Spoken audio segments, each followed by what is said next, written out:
తెలుసుమారండి. అయితే బీసీఆర్ గారికి కొంచెం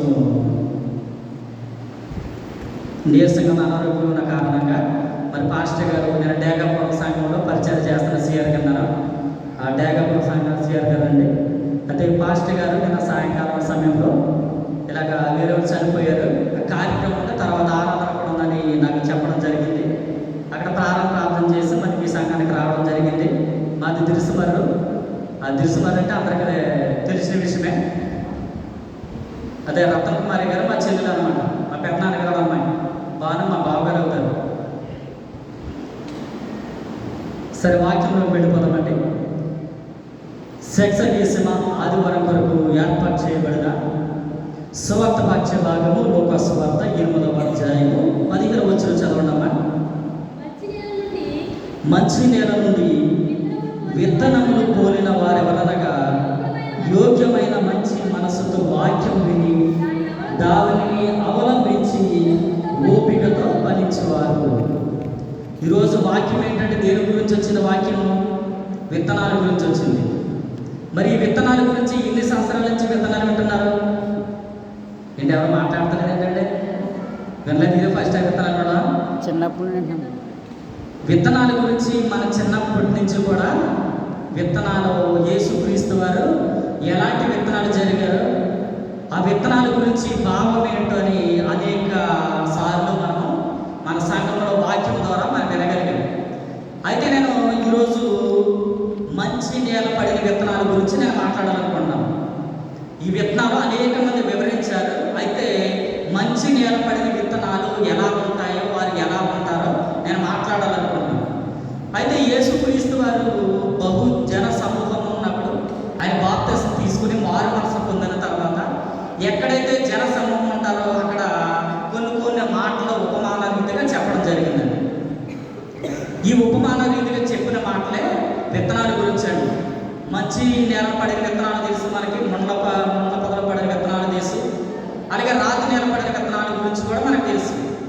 అయితే మనం ఎప్పుడు కూడా ఆరాధనకు వస్తాము, వెళ్తాము, అనేక స్వార్థ సభలకు పెడతాం, కానీ ఆ విత్తనాలు ఇప్పుడు కూడా మన హృదయంలో మనం చేర్చుకోమండి. ఎందుకంటే మన సంఘంలో ఏముండదంటే స్వార్థం ఉండదండి. మన సంఘంలో ఏముండదో స్వార్థం ఉండదు. మన సంఘాల్లో లూథరన్ సంఘాల్లో కానీ, బాప్టిస్ట్ సంఘాల్లో కానీ, సిఎస్ సంఘాల్లో ఏముండదంటే స్వార్థం ఉండదండి. నేను పుట్టుకతోనే లూథరన్ సంఘస్థుడిని అయ్యాను, కానీ నేను మొహమాటంగా చెప్తున్నాను, లూథరన్ సంఘాలు స్వార్థం ఉండదు. మనం ఏది కోరుకుంటామంటే ఎక్కువగానో ఈరోజు ఈ వారం ఎక్కువ ఎవరు కానుకలు ఇచ్చారనుకోండి, ఒక 50,000 రూపాయలు ఇచ్చారనుకో, మళ్ళీ వారం ఒక 50,000 ఇచ్చారు కదా, ₹1,00,000 నేను ఇవ్వాలి. ఇక నా పేరు ఎందుకు పిలవలేదు, నా పేరు రాలేదని మనం బయట గొడవ పెడతాం సంఘ పెద్దలు గారు, సిఆర్ గారు.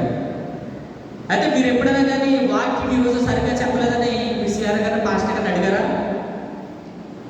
ఎందుకంటే మనం దేవాలయానికి దీవుల గురించి వస్తున్నాము, ప్రార్థన గురించి వస్తున్నాము.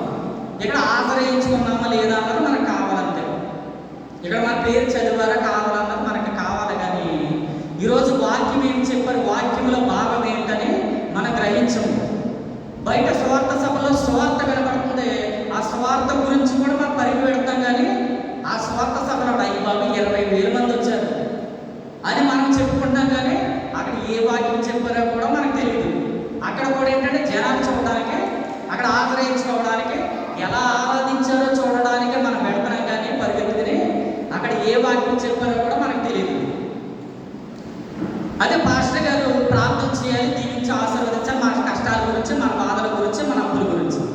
అయితే మనం విశ్వాసంగా జీవిస్తున్నామా లేదా అని మనం గ్రహించుకోవాలండి. మన ప్రార్థనకు వచ్చాము వెళ్ళిపోయాము, ప్రార్థనకు వచ్చాము వెళ్ళిపోయామనేది కాకుండా మన హృదయంలో మన విశ్వాసం కలిగి దేవుడిని అడిగితే మనకి ఎక్కడికో పరిగెట్టవలసిన వద్దండి. మన గ్రామంలోనే దేవుడు మనకి చక్కగా పరిశుద్ధ దేవాలయం ఇచ్చాడు, చక్కగా అందమైన దేవాలయం ఇచ్చాడు. ఈ దేవాలయంలో మనం మోకాళ్ళని ప్రార్థన చేస్తే దేవుడు కంపల్సరీ మన కష్టాలు తీరుతాడు, మన ప్రార్థన ఆలకిస్తాడు. మనం ఎంతసేపు ఏంటంటే పాటల గురించి, ప్రార్థన గురించి, కానుకల దగ్గర పాట ఇవ్వలేదు ఏంటంటే, ఏదైనా జరిగినప్పుడు నాకు వాక్యం ఇవ్వలేదు ఏంటంటే మనం ఎంతసేపు దెబ్బలాడకుండా చూసుకుంటాం, కానీ వాక్యం విని వాక్యం ద్వారా మనం బలపడాలని కోరుకోము. ఎప్పుడైనా ఈరోజు వాక్యం చెప్తాను ఎవరైనా అడిగారు మీ సిఆర్ గారిని? ఎవరు మాట్లాడరండి? అడిగారా?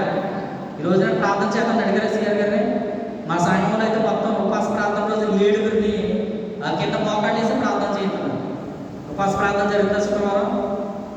ఏమన్నా జరుగుతుందా? జరుగుతుంది. శుక్రవారం ఉపవాస ప్రార్థన జరుగుతుందా? ఎంతమంది ప్రార్థన చేస్తారు? 7 ప్రార్థన చేయాలి, 3 నలుగురు కాదు, 7 ప్రార్థన చేయాలి. మన సంఘాలు బలపడిపోవటానికి కారణం ఏంటంటే ప్రార్థనలో. మన సంఘానికి వచ్చాము, సిఆర్ గారు వాకింగ్ చెప్పేసి ప్రార్థన చేసేసి దీవించేసి వెళ్ళిపోతారు. మనం ఏంటంటే మన విధులు కూడా అసలు వెళ్తాం అనమాట. మన హృదయంలోంచి అసలు మన కష్టాల గురించి, మన బాధల గురించి కానీ, అసలు మన వ్యాధుల గురించి కానీ, మన స్థితుల గురించి కానీ, నేను మారు మనసు పొందాలని కానీ అసలు మన హృదయం నుంచి కూడా రాదు. మరి ఇక్కడికి వచ్చాము, ఆశ్రయించుకున్నామా? ఇవాళ సంఘంలో ఎంత లెక్క వచ్చింది, ఎవరెక్కువ కాలు వేశారు, ఈరోజు సందేహం ఎంత వచ్చిందో మనం అనుకుంటాం. కానీ మరి ఇదేమంట స్వార్థ సభలు జరిగింది, మరి వాళ్ళు ఎందుకు అడగ? మనం బయట స్వార్థ సభలు జరుగుతున్నాయి, మరి 2 లక్షల మంది వచ్చారు కదా, మీ కాలుకి ఎంత వచ్చిందని ఎందుకు అడగ మనం? ఎందుకంటే వాళ్ళంటే మనకు భయం. ఎందుకంటే వాళ్ళు ఎక్కువగా ప్రార్థన చేస్తారు, ప్రార్థనలో ఉంటారు. వాళ్ళంటే మనకు భయం. మన సంఘం అంటే మనకు భయం లేదు. ఇక్కడ వాక్యం చెప్పినా చెప్పకపోయినా కానీ మనం ఎవరిని కూడా అడగమండి. అయితే ప్రార్థనకు వచ్చిన మనము విశ్వాసంగా జీవించుంటే మనం ఏం చేయాలంటే, ఈరోజు వాక్యము ఏం చెప్పారు, ప్రార్థన నేను చేస్తాను ఈ రోజునని మనం ఎప్పుడైతే అడుగుతామో దేవుడు మనల్ని దీవించి ఆశీర్వదిస్తాడండి. అయితే వాక్యంలో మనం చూస్తే కనుక మంచి నేల నుండి విత్తనములు పూరిన వారు ఎవరనగా, ఇదిగో యోగ్యమైన మంచి మనసుతో వాక్యం మీద దానిని అవలంబించి ఓపికతో ఫలించేవారు. మనం ఏ స్థలంలోకి వెళ్ళా కానీ, ఎక్కడికి వెళ్ళా కానీ ఓపిక కలిగి ఉండాలండి. ప్రార్థన ఎప్పుడైపోతుందా, ఎప్పుడు వెళ్ళిపోతామని మనం ఒక కోరిక, ఒక ఆలోచన. ఎంతసేపు జరిగింది ఏంటి ప్రార్థన? ఎక్కడికైనా కృతజ్ఞత కూడి కానీ, ఏదైనా పుట్టినరోజు కూడి కానీ జరిగితే మనం ఎంతమంది పిలిచారేంటి, మా ఊళ్ళో జరిగింది పుట్టినరోజు జరిగితే ఎంతమంది స్టేజ్ ఎక్కించారేంటి, ఇంకా 1 గంట అయిపోయిన టైం అన్నాం. అంటే మనం సినిమాకి వెళితే కరెక్ట్గా టైంకి వెళ్ళిపోవాలి, లేకపోతే తలుపు వేసేద్దాం. ఆ 2.5 గంటలు కూడా ఎంత ఆకలేసినా కానీ, ఎంత చెమటలు పట్టినా కానీ, ఎంత ఇబ్బంది పడినా కానీ ఆ 2 గంటలు చక్కగా కూర్చుంటాము. ఇది మందిరంలో ప్రార్థన ఆరాధన స్టార్ట్ అయిపోతుంది అనిపించింది ఎవరు కూడా రారండి. ఎందుకంటే దేవుడు అంటే మనకు భయం లేదు, ఇదిగో సైతాన్ అంటేనే మనకు భయం. మన చీకటిని చూసి, మన నీడను చూసి మనము భయపడుతున్నాం. కానీ ఇదిగో దేవుడు ఉన్నాడని మనం ఇప్పుడు భయపడమండి. చీకటి ఎక్కడుందో చీకట్లోకి వెళ్ళాలంటే మన పిల్లలకు కూడా అదే మనం అలవాటు చేసాం. పాలు తాగకపోతే కనుక దెయ్యం పాలు తాగ, అన్నం తినకపోతే అది దెయ్యం పాలు తాగ. ఎంతసేపు సాతాన్ గురించే కానీ ఇదిగో దేవుడు చూస్తున్నాడు, నేను ఆరోగ్యం ఉంచుతాడు, నీకు మంచి తలాంతి ఇస్తాడని ఎవరైనా పాలు పట్టించేటప్పుడు ఎవరైనా చెప్పారా? తల్లు లేని వారు చెప్పడం. ఎప్పుడైనా మీ పిల్లలకి ఎప్పుడైనా దేవుడు ఉన్నాడని చిన్న చిన్న పాటలు పాడుతూ ఎప్పుడైనా పాలించారా? అందులో కూసోడు వచ్చి ఎదరడానికి కానీ, లేదా దొంగోడు వచ్చి ఎదరడానికి కానీ ఇవే మాట. పిల్లలు కూడా ఆ భయం అన్నమాట, దొంగోడు గురించి భయము, లేకపోతే సైతాన్ గురించి భయము, ఆ దెయ్యమని భయము. అదే రకంగా భయంతో బ్రతుకుతున్నాం. కానీ ఇదిగో దేవుడు అంటే మనం భయం లేక మనం జీవిస్తున్నాం అన్నమాట. అదే వాక్యం విన్న వారు కూడా ఇదిగో ఓపికతో విన్నారంటారు. అక్కడ ఉన్న జన సమూహం కూడా యేసుక్రీస్తు వారి విత్తనాలు విత్తితే కొంతమంది ఓపికతో ఉన్నారు. ఆ ఓపికతో విన్న విత్తనాలు రక్షింపబడ్డారు అన్నమాట. ఈరోజు వాక్యం నేను అదే మాట్లాడాలనుకున్నానండి. విత్తనాలు విన్న వారు, వాక్యం విన్నవారు ఎలా ఓపికతో విన్నారంటే, అలా శ్రద్ధ కలిగి ఓపికతో ఉన్నారో వాళ్ళు పరలోక రాజ్యానికి చేర్చబడ్డారు. ఈరోజు ప్రార్థనకు వచ్చిన మనం వచ్చామా వెళ్ళిపోయామనేది కాకుండా మన హృదయంలో వాక్యాన్ని భద్రపరచుకోవాలండి. ఎన్నిసార్లు వాక్యం అయినా కానీ, ఎన్నిసార్లు ప్రార్థన చేసినా కానీ మా ఇంట్లో ఇలాగే ఉంటుందంటే ఏమీ జరగట్లేదు. సిఆర్ గారు ప్రార్థన చేయండి, పాస్టర్ గారు ప్రార్థన చేయండి, లేదా ఇక్కడ ప్రార్థన నెరవేరకపోతే మళ్ళీ వేరే దిక్కు వెళ్ళి ప్రార్థన చేయించుకుంటాం, అక్కడ కూడా నెరవేరంటే మన హృదయంలో ఏమి లేదంటే వాక్యం లేదు. మన హృదయంలో వాక్యం లేదు, దేవుడు అంటే మనకు నమ్మకం లేదు, మన ప్రార్థన మీదే మనకు నమ్మకం లేదు. మన ప్రార్థన మీద మనకు నమ్మకం లేకపోతే దేవుడు ఏం చేస్తాడండి? నువ్వు తిప్పల్ని పడరా బాబు అంటారు. ఎప్పుడైనా ఆరాధన స్టార్ట్ చేసామంటే 9 గంటలకు ఆరాధన అంటే 9 గంటలకు ఆరాధన రావాలి. ముందు ఎవరు వస్తారో వాళ్ళే దీవించబడతారు. సీఆర్ గారు ప్రార్థన చేసుకుంటారు, ఆరాధన ప్రార్థన చేసుకుంటారంటే కనుక ఎవరికి దీవెనలు రావు, ఎవరు ఆశీర్వదించబడరండి. ఇది మొహమాటంగా నేను చెప్తాను. ఎందుకంటే ముందు ఎవరైతే ఆ ప్రారంభ ప్రార్థనకు వస్తారో వారే దీవించబడతారు సంఘంలో. బయట సంఘం చూడండి, కరెక్ట్గా 9 గంటలకు ఆరాధన అంటే 9 గంటలకే వస్తారు. మళ్ళీ ముగింపు దీవులు ఇచ్చినాక కూడా అలా నిలబడతారు. ఇక్కడ కొంతమంది పాలు వేసిన తర్వాత ఎండ తిరిగి వెళ్ళిపోతారు వెనక్కి. మన సంఘాల్లో ఉన్న ఏంటంటే అభివృద్ధి లేకపోవడానికి, సంఘాల్లో స్వార్థ లేకపోవడానికి ఏంటంటే బైబిల్ లేదనమాట. దేవుడు అంటే బైబిల్ లేదు, వాక్యం అంటే బైబిల్ లేక మన సంఘాలు నశించిపోవడం కారణం ఏంటంటే మన సంఘాలు గొప్ప సంఘాలు అయినా కానీ మన సంఘాల్లో వాక్యం లేదండి. అది ఇక్కడ చక్కగా మనతో మాట్లాడారు. ఇది మంచి నేల నుండి విత్తనములు పూరిన వారెవరనగా యోగ్యమైన మంచి మనస్సుతో వాక్యం విని దానిని అవలంబించి ఓపికతో ఫలించేవారు. అయితే పేతురు రాసిన రెండో పత్రిక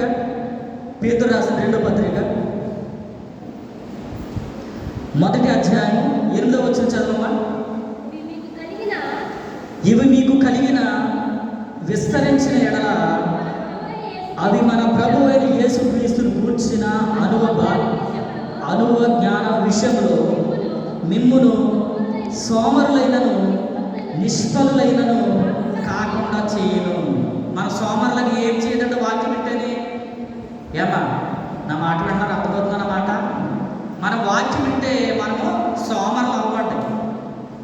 ఇక్కడ వాక్యం మాట్లాడుతుంది, ఏమని మాట్లాడుతుందంటే ఇవి మీకు కలిగిన విస్తరించిన ఎడల అవి మన ప్రభు అయిన యేసుక్రీస్తును గూర్చిన అనుభవ జ్ఞాన విషయంలో మిమ్మల్ని సోమరులైన కాకుండా చేస్తుందండి. ప్రార్థన అంటే కరెక్ట్గా రావాలి. దేవుడు అంటే భయం అంటే వాక్యం ఎప్పుడైతే మన హృదయంలోకి వస్తుందో కరెక్ట్గా 9 గంటలకు మన ప్రార్థనలోకి వస్తాము. ఎప్పుడైనా మీ పిల్లలు స్కూల్కి వెళ్ళినప్పుడు, మా పిల్లడు స్కూల్కి వెళ్ళాడు చక్కగా ఏ అపాయం రాకుండా రావాలి అని ఎప్పుడైనా ప్రార్థన చేశారా? నిజం చెప్పండి అమ్మ. మీ భర్తలు పనికి వెళ్ళినప్పుడు మా భర్తలు క్షేమంగా పనికి వెళ్ళారు, క్షేమంగా ఇంటికి తిరిగి రావాలని ప్రార్థన చేశారా? చేయరు. ప్రార్థన అబద్ధం చెప్పారు. మీరు ప్రార్థన చేయరు. చక్కగా టీవీ సీరియల్ వచ్చింది లేదా మంచి సినిమా వచ్చింది, రిమోట్ పెట్టేసి ఓ పక్కనే టీవీ చూస్తూ ఉంటా, ఓ పక్కన చింతపండు పీసుకుతూ ఉంటూ లేదా మసాలా నూరుతూ ఉంటూ ఆ టైం అలా గడిపేస్తామంటే ఆయన వచ్చేదారు. ఆయన ఆకలని ఇంటికి వచ్చే టైంకి కూరడకదు. ఎందుకంటే మనం ఇంటికి వెళ్ళినట్టే మనం ఏంటంటే రిమోట్ మన చేతిలో ఉంటుంది కానీ టీవీలకు అతుక్కుపోతున్నాం అనమాట. ఇప్పుడు ఇంట్లోనే సైతాన్ని కాకుండా మన జేబులోనే పెద్ద సైతాన్ని పెట్టుకున్నాం. ఇంకెక్కడ అసలు మన టీవీ దగ్గర కూడా అసలు వంట రూమ్లోనే టీవీ కరెక్ట్గా కిటికీలు అక్కడ పెట్టేసి అది చూతా వంట ఉండొచ్చు అనమాట. ఉప్పు ఎక్కువైపోతుందో చింతపండు ఎక్కువైపోతుందో కూడా మనకు తెలియదు. మనం అలా కాకుండా దేవుని యందు భయభక్తులు కలిగి వాక్యం మన హృదయంలో భద్రపరుచుకొని మనం ఎలా జీవించాలంటే ఉదయం లేచిన తర్వాత మన భర్తల గురించి, మన పిల్లల గురించి, మన పనుల గురించి, మన వ్యాపారాల గురించి కానీ మన ప్రయాణాల గురించి కానీ మొట్టమొదట మనం ప్రార్థన చేయాలి. చక్కగా ఈరోజు నేను వంట వండాలి, నా భర్తల పనికి వెళ్ళారు, నా భర్త పనికి వెళ్ళారు, నా పిల్లల పనికి వెళ్ళారు, చక్కగా భోజనం చేయాలని మనం ఆహారం గురించి ప్రార్థన చేయాలి. ఇంటికి క్షేమంగా తిరిగి రావాలి, ఏ అపాయం రాకుండా ఇంటికి క్షేమంగా తిరిగి రావాలని మనం మొదట ఉదయకాలంలో ప్రార్థన చేయాలి. మరి మధ్యాహ్నం పడుకుంటే మనం ప్రార్థన చేయాలి. సాయంకాలం కుటుంబం అంతా మనం కుటుంబ ఆరాధనలో మనం ప్రార్థన చేసుకోవాలి. ఎంతమంది ప్రార్థన చేస్తారు కుటుంబాల గురించి? ఎంతమంది ప్రార్థన చేస్తారు? ఎవరు మాట్లాడతలేదండి? ఎవరు ప్రార్థన చేయట్లేదా? విశ్వాసమైన మనము దేవుని యందు భయభక్తులు కలిగి రోజు మనం వాక్యం వినపడుతుంది. ఇక్కడ ఆదివారం ఆరాధన, శుక్రవారం ఆరాధన, అలాగే స్త్రీల సమాజం, యవన సమాజం, అలాగే సండే స్కూల్లో మనం వాక్యాలు వింటున్నాము, అలాగే టీవీలో వాక్యాలు వింటున్నాము, ఫోన్లో వాక్యాలు వింటున్నాము. మనం విశ్వాసంగా జీవించబడాలంటే ప్రార్థన మనలో ఉండాలి, వాక్యం మనలో ఉండాలి. ప్రార్థన లేకపోతే కనుక కొన్ని కుటుంబాలు కట్టబడవు. ఎక్కువగా ప్రార్థన ఉండాలి. నా కుటుంబం ఇలాగ అయిపోయింది ఏంటి, నా సంసారం ఇలాగ అయిపోయింది ఏంటి, అవి జరిగిపోయిన తర్వాత బాధపడితే ఇంకేంటి? జరిగిపోయిన తర్వాత మనం బాధపడకుండా ముందుగానే దాన్ని చక్కదిద్దాలంటే మనకు ప్రార్థన కావాలి. మన కుటుంబం గురించి, మన సమస్యల గురించి, మన ఇరుకు ఇబ్బందుల గురించి, మన అప్పుల గురించి ముందుగానే మనం ప్రార్థన చేయాలి. చదువుకునే పిల్లలు కూడా ముందుగా ప్రార్థన చేసుకుని కాలేజీకి వెళ్ళాలి. ఎగ్జామ్ రాసేటప్పుడు పెన్ ఎప్పుడైతే ఆ పేపర్ మీద పెట్టామో ప్రార్థన చేసుకుని మనం ఎప్పుడైతే పెన్ పెట్టామో రాసే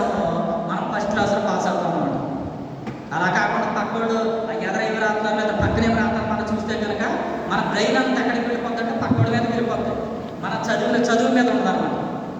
మనం ఎప్పుడైతే ఒక ప్రార్థన ద్వారా మనం సిద్ధపరచబడతామో దేవుడు మనకి పరిశుద్ధాత్మ అనుగ్రహిస్తాడండి. అందుకని ఇక్కడ మాట్లాడుతున్నాడు, ఇవి మీకు కలిగిన విస్తరించిన ఎడల అవి మన ప్రభు అయిన యేసుక్రీస్తును కూర్చిన అనుభవ జ్ఞాన విషయంలో మిమ్మల్ని ఇదిగో సోమరులైనను నిష్కములైనను కాకుండా చేస్తుందంటాడు. అలాగే ఇవి ఎవరికి లేకపోవనో వాడు తన పూర్వ పాపను బట్టి శుద్ధి కలిగిన సంగతి మరిచిపోయి గుడ్డివాడును దూరదృష్టి లేని వాడు అయిపోతాడంట. అంటే ఇప్పుడు కానీ యేసుక్రీస్తు బాప్తిసం తీసుకున్న మొట్టమొదటిగా పలికిన మాట ఏంటి? మీరందరూ కూడా బాప్తిసం తీసుకోండి, దేవుని రాజ్యము సమీపిస్తుందని యేసుక్రీస్తు వారు బాప్తిసం తీసుకున్న తర్వాత మొట్టమొదటిగా పలికారు. మరి ఎంతమంది బాప్తిసం తీసుకున్నారు? ఎంతమంది తీసుకున్నారమ్మా బాప్తిసం? ఎప్పుడైతే మనం సిగ్గు లేకుండా చెప్పామో పరిశుద్ధాత్మ దేవుడు మనతో మాట్లాడతాడు. బాప్తిసం తీసుకోవాలి, మారు మనసు పొందాలి. మారు మనసు పొందకుండా మనం చనిపోతే ఎక్కడికి వెళ్ళిపోతామంటే నరకంలోకి వెళ్ళిపోతామండి. పాస్టర్ గారు బలారాధన ఇస్తున్నారు కదా, రొట్టె ద్రాక్షాలు ఇస్తున్నారు కదా, అది తీసుకుంటే మనకు సరిపోతేమనుకుంటారు. అలా కాదండి, కంపల్సరీ బాప్తిసం తీసుకోవాలి, మారు మనసు పొందాలి. మనకి ఎన్నిసార్లు మన చర్చిలో ఆ రొట్టె తీసుకున్నా కానీ బలారాధనలో పాల్గొన్నా కానీ ప్రయోజనం ఉండదండి. పరిశుద్ధ గ్రంథం యేసుక్రీస్తు వారే బాప్తిసం తీసుకున్న తర్వాత, ఆయన రొట్టె ద్రాక్షారసం తీసుకున్న తర్వాత మొట్టమొదటిగా ఇదిగో మారు మనసు పొందండి అనే మాట మాట్లాడారండి. మన సంఘంలో జీవిస్తున్న మనమందరం కూడా, ఈ లోకంలో జీవిస్తున్న మనమందరం కూడా, మన సంఘం కూడా ఆయన కడబోర శబ్దం వచ్చినప్పుడు మన పరలోక రాజ్యానికి వెళ్ళాలంటే మొట్టమొదటిగా చేయవలసిన పని ఏంటంటే మన మారు మనసు పొందాలి, బాప్తిసం తీసుకోవాలండి.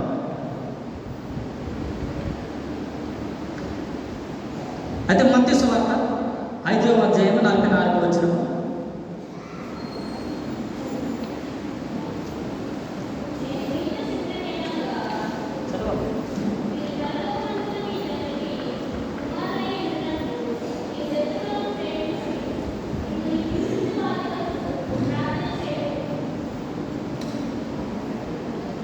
నేను మీతో చెప్పినది ఏమనగా, మీరు పరలోకమందున్న మీ తండ్రి కుమారుడై ఉండినట్లు మీ శత్రువులను ప్రేమించుడు, మిమ్మల్ని హింసించే వారి కొరకు ప్రార్థన చేయండి.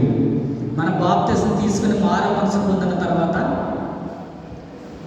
ఎప్పుడైతే దేవుని వాక్యము మన హృదయంలో భద్రపరుచుకుంటామో, దేవుని వాక్యానికి మనం విధేయులై జీవిస్తామో, వారందరూ కూడా ఏం చేయాలంటే శత్రువులను ప్రేమించాలి, వారి గురించి ప్రార్థన చేయాలండి.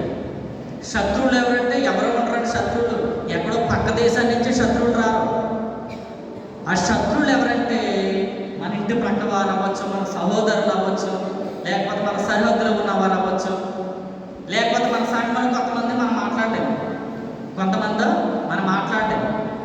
అలా కాకుండా మన సహోదరు ప్రేమ కలిగి జీవించి వాక్యాన్ని విని మన బాప్తిసం తీసుకున్న విశ్వాసులుగా పిలువబడుతున్న మనమందరం కూడా శత్రువుల గురించి మనం ప్రార్థన చేయాలండి. నా సరిహద్దులు సమాధానం చేకూర్చునైనా ఇదిగో నా శత్రువుల నుంచి దీవించి ఆశీర్వదించండి. ఇదిగో పలాని వారు నన్ను ఇలాగ హింసించారు, ఇలాగ అవమానపరిచారు అని ఎప్పుడైతే ప్రార్థన చేస్తామో దేవుడు కంపల్సరీ వాళ్ళు దీవించి ఆశీర్వదిస్తాడండి. ఎప్పుడు కూడా మన శత్రువులు మన దగ్గర రాకుండా చేసే దేవుడు గొప్ప దేవుడు అండి. మనం ఎప్పుడైతే ప్రార్థన ద్వారా మనం సిద్ధపడతామో విన్న వాక్యాన్ని బట్టి దేవుడు మనం దీవించి ఆశీర్వదిస్తాడండి. అలాగే అపోస్తుల కార్యములు 8వ అధ్యాయం 32వ వచనం చూడండి. చెప్పండి.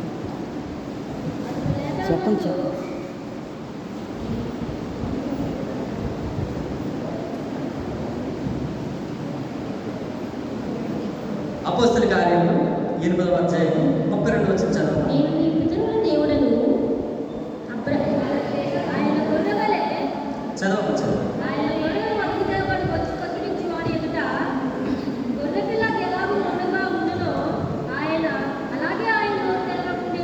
సరిపోతాం.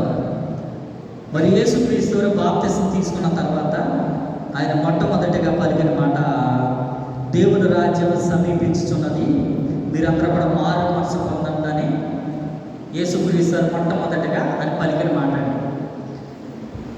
మరి వాక్యం విన్న మనమందరం కూడా శత్రువులు ప్రేమించాలి, సహోదరులు ప్రేమించాలి. మనమందరం కూడా కలిసిమెలిసి సహోదరు ప్రేమ కలిగి మనం జీవించాలి. జీవిస్తే కనుక మన సంఘము ఐక్యత కలిగి ఉండాలండి.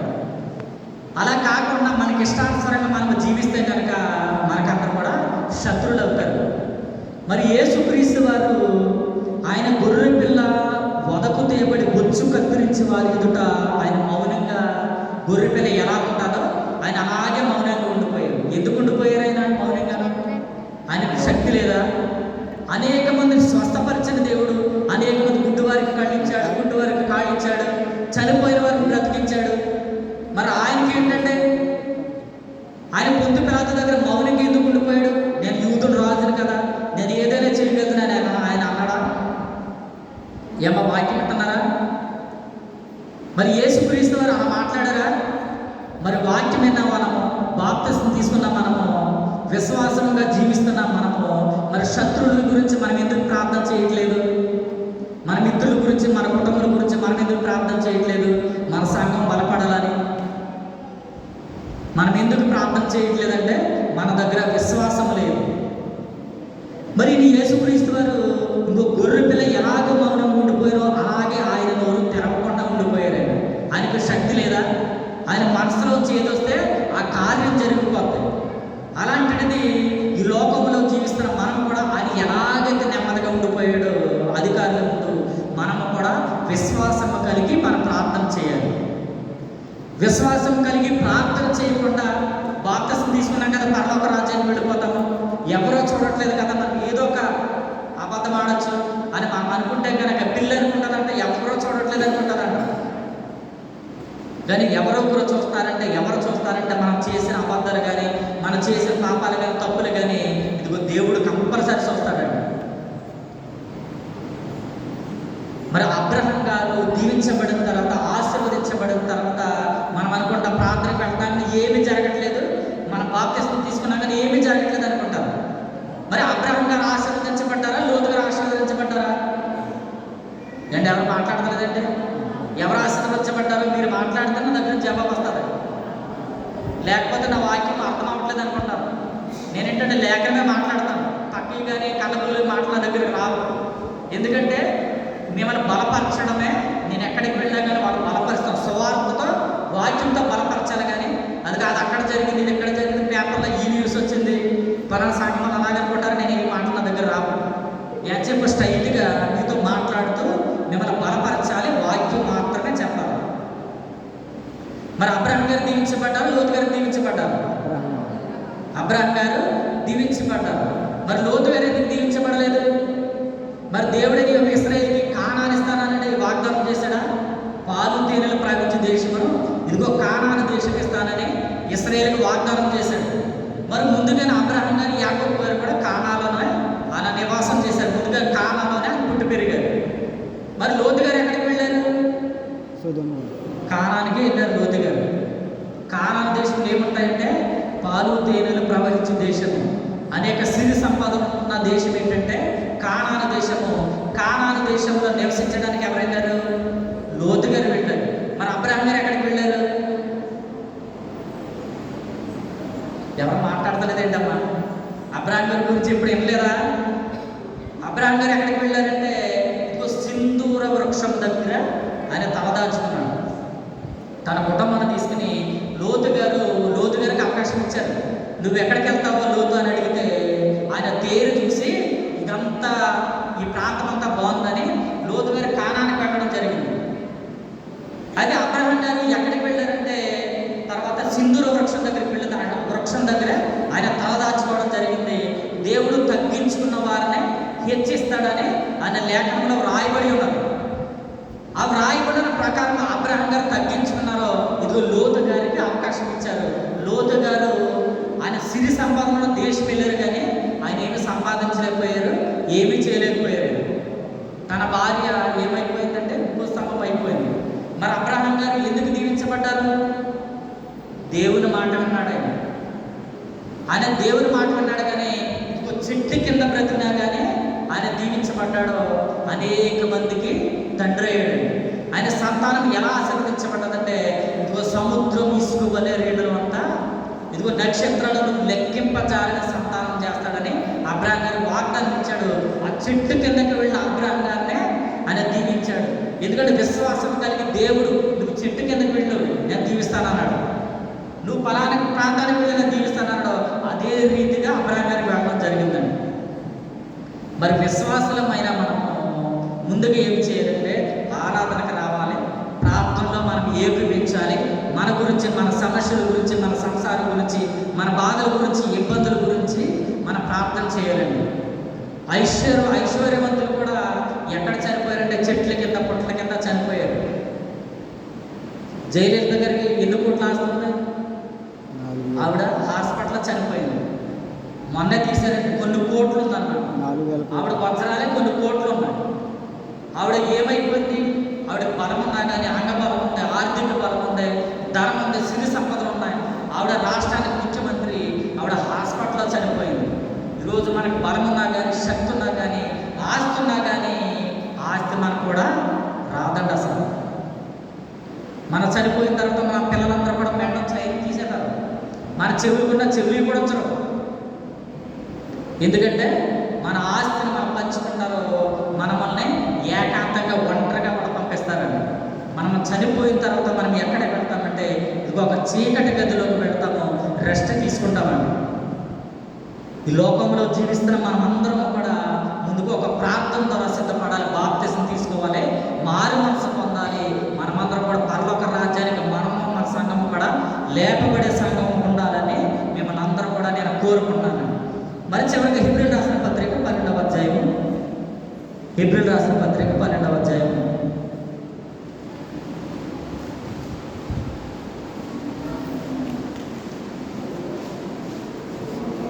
పాంప్లెట్లు పంచిపెట్టి మొదటి వచ్చిన చదవనమ్మా. పాంప్లెట్లు ఇంత గొప్ప సాక్షి సమూహం మేఘము వలె మనలను ఆవరించి ఉన్నందున మనము కూడా ప్రతి భారము సులువుగా చిక్కులు పెట్టు పాపమును విడిచిపెట్టి విశ్వాసమునకు కర్తయు దానిని కొనసాగించు వాడనైన యేసు వైపు చూచుచు మన ఎదుట ఉంచబడిన పందెములో ఓపికతో పరిగెట్టాలండి. విన్న వాక్యాన్ని బట్టి మనం ఎలా పరిగెట్టాలి? ఓపికతో పరిగెట్టాలండి. ఇక్కడ ఆరాధన జరిగిందంటే చాలా మంది కూడా రాలేదు, కుర్చీలన్నీ కూడా ఖాళీగా ఉన్నాయి.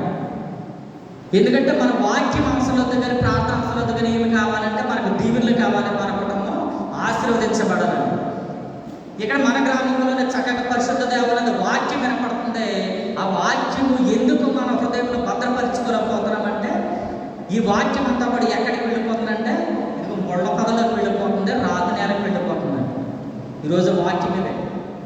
విన్న వాక్యము ఓపికతో, మనకి ఓపికతో వినలేకపోతున్నాం. మన వాక్యాన్ని ఓపికతో వినలేకపోతున్నాం. ఆ వాక్యాన్ని మన హృదయంలో భద్రపరచుకోకపోతున్నాము.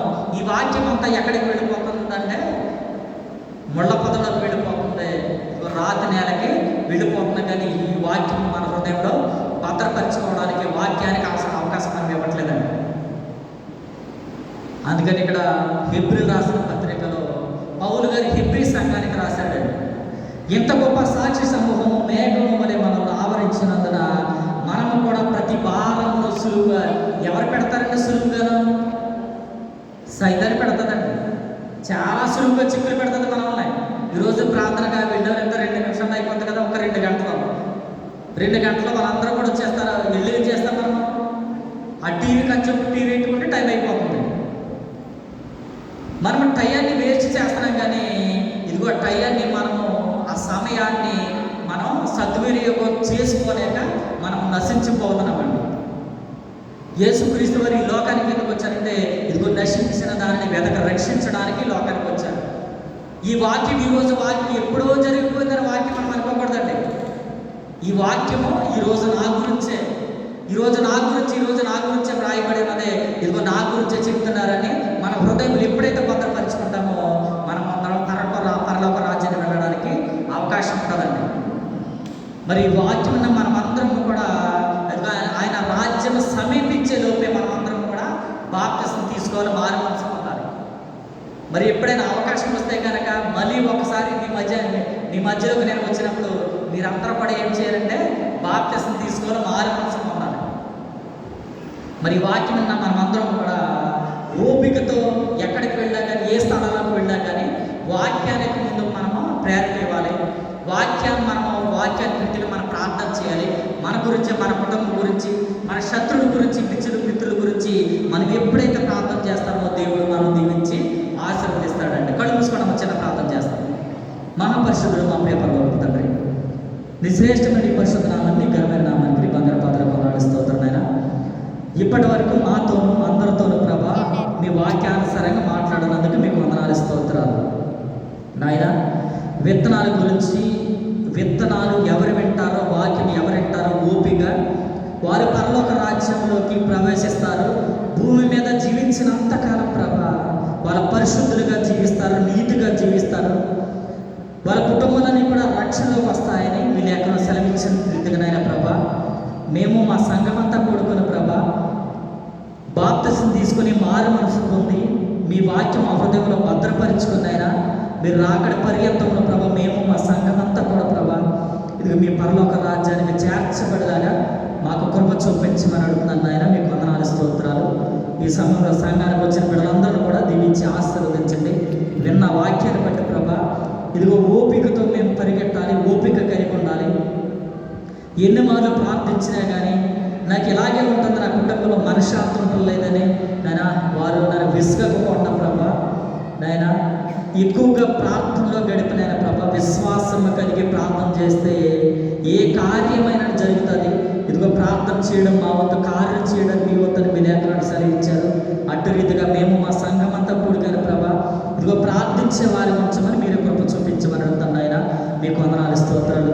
మైక్ శబ్దం ఎంతమంది అయితే విన్నారో వారందరూ కూడా దీవించి ఆశీర్వదించడం మీరు కృప చూపించమని నజరేయుసు పరిశుద్ధుని వేడుకున్నాం తండ్రి, ఆమేన్. సమస్త జ్ఞానం ఇచ్చిన దేవుని సమాధానం మా హృదయంలో కావలి గాక.